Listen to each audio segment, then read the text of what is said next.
لیکن بھارتی حکومت اور بھارتی پولیس اور میڈیا اس حوالے سے حقائق عوام کو نہیں بتاتا ہے۔ اس کے علاوہ ناظرین کرام اطلاعات سامنے آ رہی ہیں کہ مقبوضہ کشمیر کے اندر بھارت کی درندہ دہشت گرد مودی حکومت نے تاجروں کے خلاف ایک مرتبہ پھر پابندیاں لگانے کا، نقصان پہنچانے کا اعلان کر دیا ہے۔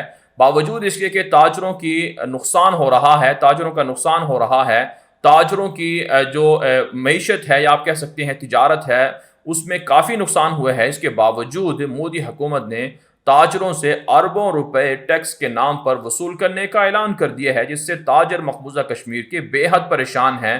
اربوں روپے کا نقصان ہو چکا ہے بھارت کے کالے قوانین کی وجہ سے کشمیریوں کو۔ اس کے علاوہ ناظرین کرام پاکستان کے دفتر خارجہ نے بھارت کے ظالمانہ اقدامات کے خلاف ایک مرتبہ پھر دنیا سے مطالبہ کیا ہے کہ وہ نوٹس لے اور کشمیریوں کو حق خود ارادیت دیا جائے۔ آگے بڑھ لیتے ہیں ناظرین کرام، جو آج کی پانچویں بڑی خبر ہے یہ یورپ سے ہے۔ ناظرین کرام یورپ کے اندر اس وقت تنازع چل رہا ہے، حالات خراب ہیں، اختلافات ہیں۔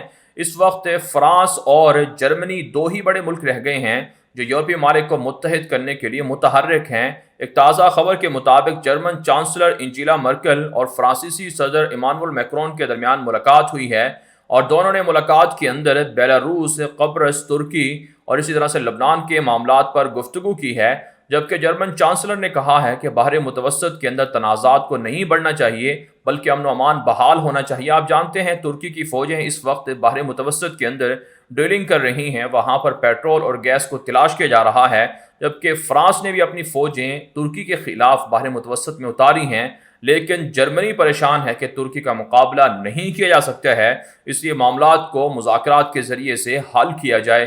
دوسری جانب ناظرین کرام اطلاعات سامنے آ رہی ہیں کہ یورپ جانے کے خواہش مند 45 کے قریب تارکین وطن سمندر کے اندر ڈوب کر غرق ہو گئے ہیں۔ اقوام متحدہ نے مطالبہ کیا ہے کہ مہاجرین اور تارکین وطن کی حفاظت کے لیے دنیا اقدامات کرے۔ آپ جانتے ہیں شام کے اندر، عراق کے اندر، لیبیا کے اندر، افریقہ کے اندر یورپ کی استعماری سازشیں جاری ہیں، جس کی وجہ سے لوگ ہجرت پر اور ترک وطن پر مجبور ہوتے ہیں، اور دنیا کی سب سے بڑی دہشت گردی یہی ہے کہ ان ملکوں کے امن و امان کو تباہ کر دیا جائے اور پھر ان کو اپنے ہاں پناہ بھی نہ دی جائے۔ آگے بڑھ لیتے ہیں ناظرین کرام، جو آج کی چھٹی بڑی خبر ہے یہ اسرائیل اور UAE کے تعلقات کے حوالے سے ہے۔ ناظرین کرام ایک تازہ خبر سامنے آ رہی ہے کہ اسرائیل کے وزیر اعظم نیتن یاہو آئندہ 2 ماہ کے دوران متحدہ امارات کا دورہ کر سکتے ہیں۔ جب سے امارات اور اسرائیل کے درمیان تعلقات قائم ہوئے ہیں، دونوں طرف سے دوروں کی وفود کی سطح پر خبریں سامنے آ رہی ہیں، اور ایک خبر کے مطابق امارات کی طرح کئی دیگر عرب ممالک بھی اسرائیل سے مختلف نوعیت کے تعلقات قائم رکھے ہوئے ہیں۔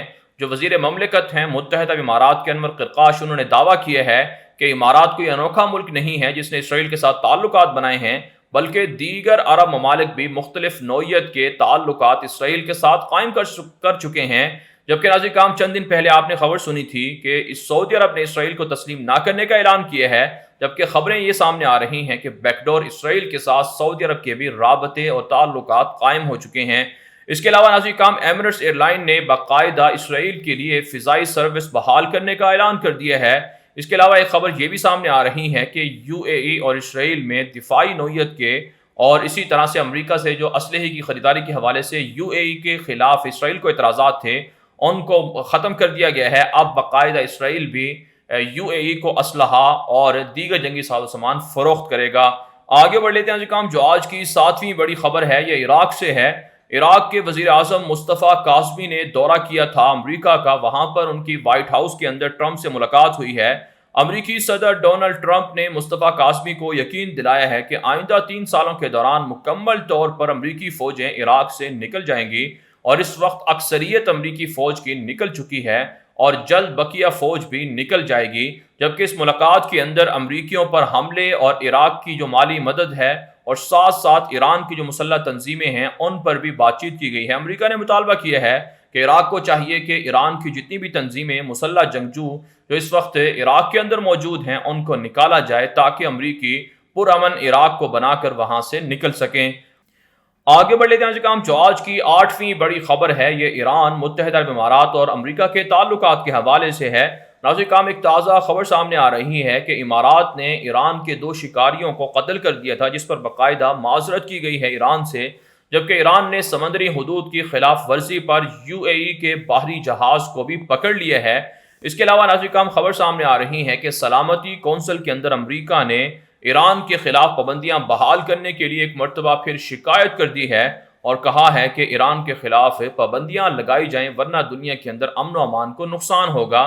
ساتھ ساتھ ناظرین کرام خبر سامنے آ رہی ہے کہ ایران کی جانب سے امریکہ پر شدید تنقید کی گئی ہے کہ کیوں ان کے خلاف پابندیاں لگائی جا رہی ہیں اور کیوں انہیں دنیا بھر سے اسلحہ خریدنے کی اجازت نہیں دی جا رہی ہے۔ آگے بڑھ لیتے ہیں ناظرین کرام، جو آج کی 9ویں بڑی خبر ہے یہ شام سے ہے۔ امریکہ نے شام کے مزید حکومتی عہدیداروں پر پابندیاں عائد کر دی ہیں۔ اس سے قبل بھی امریکہ نے بشار الاسد کی حکومت کے اہم عہدیداروں پر پابندیاں عائد کی تھیں، لیکن ناظرین کرام آپ جانتے ہیں 7 سال سے زائد کا عرصہ ہو چکا ہے شام کے اندر امریکہ بشار الاسد اور دیگر دہشت گردوں کی پشت پناہی کر رہا ہے۔ دوسری جانب خبر سامنے آ رہی ہے کہ شام کے اندر روس کا قبضہ بڑھنے لگ گیا ہے اور روس کو خشکی اور سمندر میں 20 ایکڑ زمین مفت فراہم کر دی گئی ہے بشار الاسد کی جانب سے۔ اور اس سے قبل آپ جانتے ہیں طرطوس کی جو بندرگاہ ہے وہ بھی 49 سال کے لیے روس کو لیز پر دی جا چکی ہے۔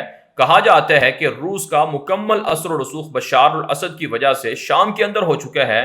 وہاں کے وسائل کو اور وہاں کی عوام پر حملوں کے لیے روس جنگی جہازوں کو، فوج کو اور دیگر ساز و سامان کو استعمال کر رہا ہے۔ آگے بڑھ لیتے ہیں کام، جو آج کی 10ویں بڑی خبر ہے یہ امریکہ چین سے ہے۔ ناظرین کام ایک تازہ خبر کے مطابق امریکہ کے اندر وائٹ ہاؤس میں جو سابق وہاں کے جو مشیر تھے اسٹیو بینن ان کا نام ہے، ان کو دھوکہ دہی کے الزام میں 3 ساتھیوں سمیت گرفتار کر لیا گیا ہے جو ٹرمپ کے انتہائی قریبی سمجھے جاتے تھے۔ جبکہ ناظرین کام ایک خبر یہ سامنے آ رہی ہے کہ چین کے اندر مال بردار اور اسی طرح سے تیل بردار جہازوں میں تصادم سے 14 افراد لاپتہ ہو گئے ہیں۔ دوسری جانب امریکہ اور چین کے درمیان جو تجارتی نوعیت کے مذاکرات ہیں وہ جلد ہوں گے، چین کے جو منسٹر ہیں اس نے دعویٰ کیا ہے۔ ساتھ ساتھ خبر سامنے آ رہی ہے کہ ساؤتھ چائنا سی کے اندر امریکہ نے خطرناک جنگی جہازوں کو پہنچا دیا ہے، جس سے چین اور امریکہ کے درمیان تعلقات مزید خراب ہو سکتے ہیں اور حالات جنگ کی طرف بھی جا سکتے ہیں۔ بہرحال ناظرین کرام، دنیا بھر سے تھی آج کی 10 بڑی خبریں۔ ان خبروں کے حوالے سے آپ کی کیا رائے ہے؟ اپنی رائے کامنٹ کے ذریعے سے ضرور ہم تک پہنچائیں۔ مزید خبروں کے لیے آپ ہمارے ٹویٹر اکاؤنٹ دنیا میرے آگے اور غلام نبی مدنی فالو کر سکتے ہیں۔ آج کے لیے اتنا ہی، اجازت دیجیے، اللہ حافظ۔